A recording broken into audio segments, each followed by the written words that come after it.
muito bom conversar com o especialista, sabe, doutor? Porque a gente fica sabendo de coisas precisas. A gente combate a fake news porque agora a imprensa real, vamos dizer assim, eu posso chamar de imprensa real, Oliver? A imprensa real, ela tem uma outra função. Além de informar, a gente tem que combater a fake news, né? Então agora a gente está aqui agindo em duas partes e trazendo o especialista. É muito bom. Bom dia, seja bem-vindo à Metropolitana. Bom dia, Dijane. Bom dia a todos os nossos ouvintes. Muito obrigado pelo convite. E é realmente de suma importância esse assunto. E vocês estão de parabéns por trazer esse conteúdo que é muito frequente na minha prática clínica. Vejo diversos pacientes com essa dificuldade, né, do período noturno. E muitas vezes eles não sabem lidar com isso. Encaram como se fosse... As pessoas têm a tendência de encarar como se fosse só falta de vergonha na cara ou só falta de disciplina. E a gente tende a simplificar o problema mais do que deveria. E é uma situação que é mais complexa. Mostra que o seu corpo está dando sinais de ajuda, sinais ali que ele quer uma reparação de erros que está cometendo durante o dia. Então, a solução começa até nessa consciência de entender como erros que você comete ao longo do dia. Nossa, isso é muito forte, viu? Isso é muito forte. Você comendo à noite, isso está mostrando que você está cometendo erros ao longo do dia. Que coisa tão séria isso, né?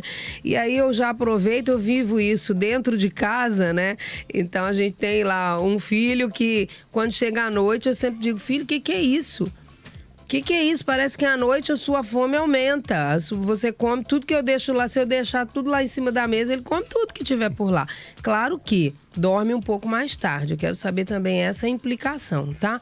Esse comer à noite tem um horário para estar mostrando que você está fazendo algo errado ao longo do dia? Ou é comer mais à noite em qualquer horário? Em qualquer horário. A preocupação começa mais em relação ao seu comportamento. Se você está comendo um volume de comida maior do que você deveria, está comendo alimentos que você não deveria, isso já mostra que o seu corpo está dando sinais de que ele não está bem. Então, geralmente é muito comum procurar o quê? Alimentos mais palatáveis, né? Mais saborosos, mais calóricos. Então, se você está buscando mais carboidratos, mais doces em especial, isso já mostra que algo está errado e você precisa corrigir. Na maioria das vezes é isso mesmo, né? Quem come à noite busca mais o carboidrato, busca mais aquilo que tá bem gostosinho. E eu digo que o gostoso, Nossa, por que o gostoso tem que ser aquilo que a gente não deve comer, né, gente? Ou a gente tem que calibrar o paladar para achar o que é saudável, gostoso. Acho que é isso, né, doutor? A gente precisa tanto calibrar o paladar. Ao longo do tempo, o seu paladar realmente ele se adapta a uma nova rotina alimentar. Alimentos menos doces, por exemplo, você se adapta a menos açúcar. Eu, por exemplo, não consigo mais tomar refrigerante, comer açúcar, eu não consigo mais. Isso é muito comum com os pacientes depois que eles passam por esse processo. Não tomar refrigerante, eu também já estou nesse lugar, viu? Mas não comer açúcar, já não conseguir mais, porque eu não conseguir é fantástico. Acho que esse é o lugar que a gente quer estar, né? Não conseguir mais, tipo, eu não gosto mais disso. Exato, é o que acontece comigo e eu vejo acontecendo na minha prática também. Então é possível sim, porque é tão doce que você sente até mal. Dá até calafrio, mal-estar, muitas vezes diarreia, você passa mal. Enjoo, né? De fato. Além disso, a gente precisa procurar alimentos que sejam saudáveis e saborosos. Então a gente tem que quebrar também esse conceito de que a alimentação saudável não é saborosa. Não, muito pelo contrário. Né? O que pode estar acontecendo ao longo do dia que está desencadeando nessa fome noturna e principalmente essa fome de carboidrato? Bom, a gente precisa começar a entender que nada mais é com a busca de recompensa do corpo. Isso tudo começa numa região do cérebro que chama amígdala central. Então, toda vez que você tem momentos de estresse, de desprazer, de restrição, o seu corpo, ao longo do dia, ele vai buscar mecanismos de recompensa para reequilibrar esses neurotransmissores, especialmente a dopamina. Então, você bagunça seus neurotransmissores e depois você tem que corrigir isso com momentos de prazer e desestresse. Então, tudo começa, por exemplo, já com o seu sono. Se você dorme mal e acorda já mais cansado, o seu corpo ele já acorda com todo o mecanismo do apetite desregulado. Isso vai fazer você querer também tender a cometer mais erros na alimentação. Se você, por exemplo, tem um dia mais estressante e não tem formas de equilibrar isso, como exercício físico, maneiras de autoconhecimento, de autocontrole, além disso, a própria alimentação. Se você passa o dia comendo menos do que deveria, se você passa o dia beliscando, isso tende a chegar no final do dia, você está morrendo de fome e vai querer comer até o reboco da parede quando chegar em casa. Então, você precisa ter uma alimentação equilibrada ao longo do dia. Não é passar fome, não é ficar beliscando. Precisa comer muita proteína, muita fibra, né? Legumes, salada. Eu vejo que o maior erro, geralmente, das pessoas é esse. Come menos proteína, fibras e legumes do que deveria. Nossa, que sufoco, hein? Aí come ao longo da noite, o organismo fica à noite, ao invés de dormir, fica processando a comida. É mais ou menos isso?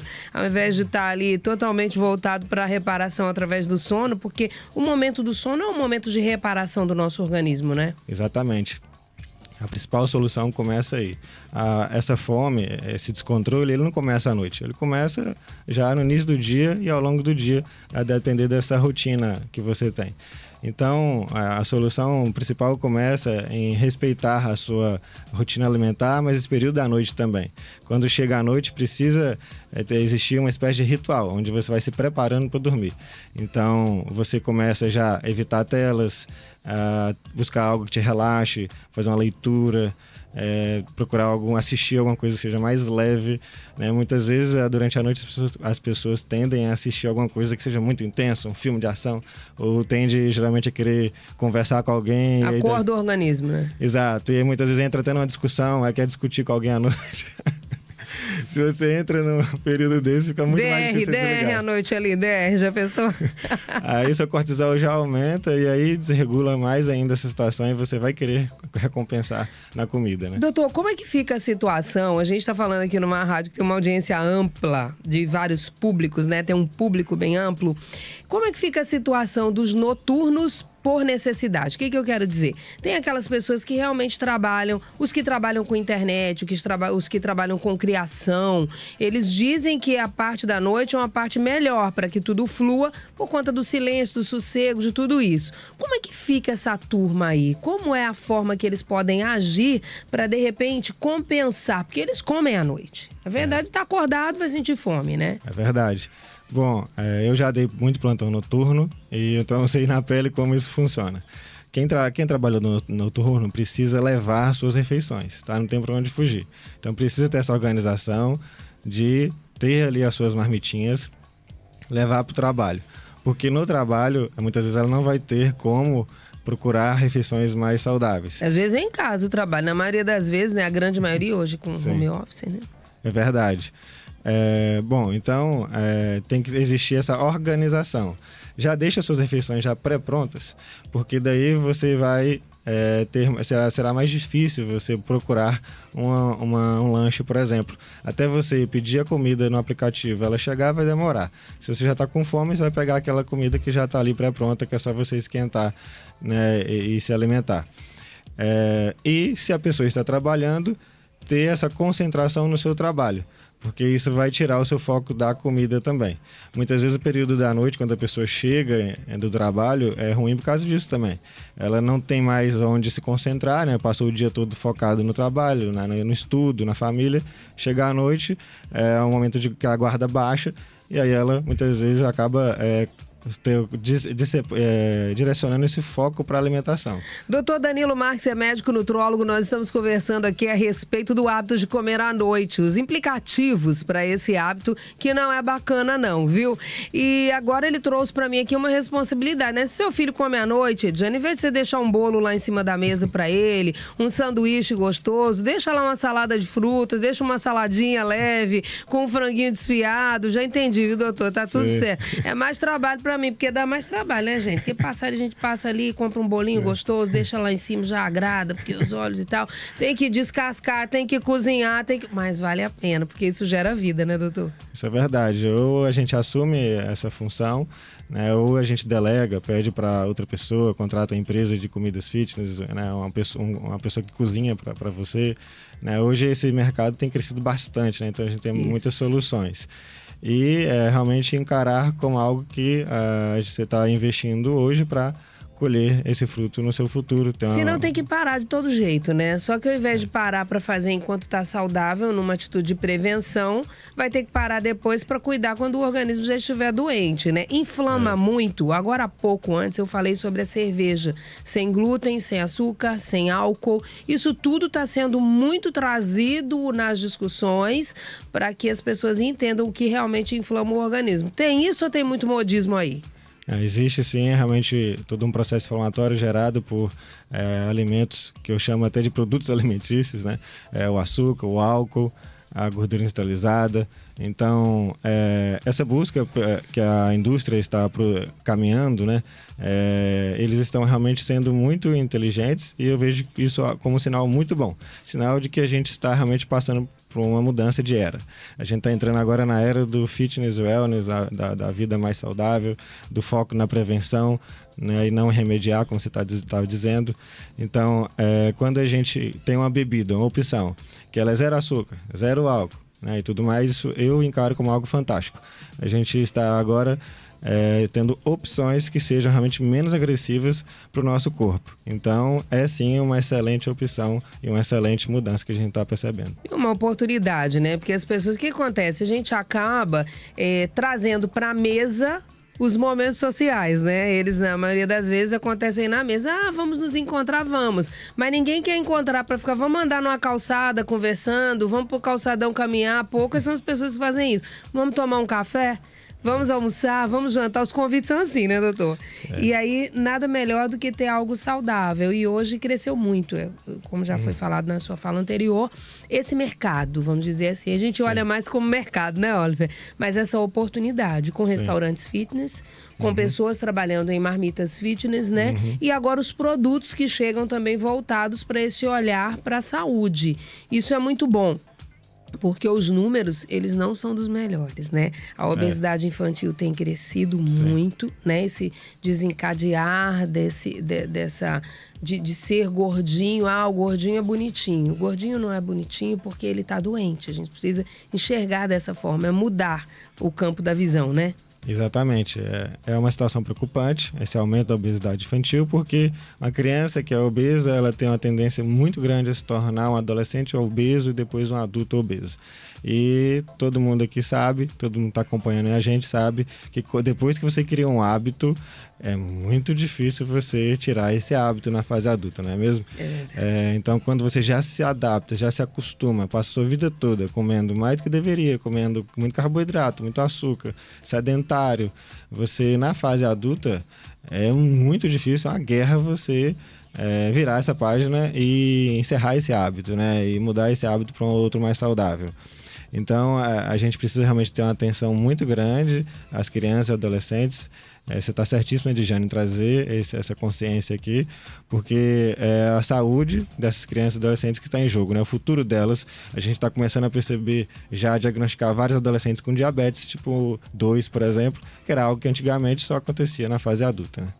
E aí eu chamo a atenção das escolas mais uma vez, tá, gente? As escolas têm responsabilidade nisso também, né? Porque o ambiente da educação é um ambiente muito importante. Doutor, vou fazer uma última pergunta aqui. É uma pergunta meio desconfortável, eu acho, né? Ou não. Qual a diferença do médico nutrólogo, nutrólogo, para o nutricionista? Eu imagino que tem algumas pessoas que ainda fazem essa confusão, não é? Acontece ainda, por mais que a nutrologia cresceu bastante, isso tem diminuído, né? Esse tipo de confusão. O nutricionista, ele é um profissional que ele se formou em nutrição, então ele é altamente capacitado a elaborar um plano alimentar, estratégias alimentares para conduzir ali a dificuldade ou a doença que a pessoa tenha. Já o médico, o nutrólogo, ele fez medicina e se tornou médico e depois fez a especialização em nutrologia. Então ele tem uma visão mais médica, de fato, de corrigir deficiências nutricionais, vitaminas, minerais, muitas vezes abordar a parte hormonal também, a situação metabólica, utilizar de recursos especialmente suplementos alimentares, produtos mais naturais, ou até mesmo remédios e hormônios que o paciente precise para corrigir o que ele tem de condição. Eu acredito que o nutrólogo também, ele atua no diagnóstico de algumas situações, doenças que a pessoa nem imagina que tenha, porque nessa pesquisa, eu acredito que o médico, o nutrólogo, ele faz uma pesquisa mais aprofundada por ter a capacitação e a autorização, vamos dizer assim, né, tratando aqui de uma forma mais simples, para atuar no todo do organismo da pessoa. É um médico.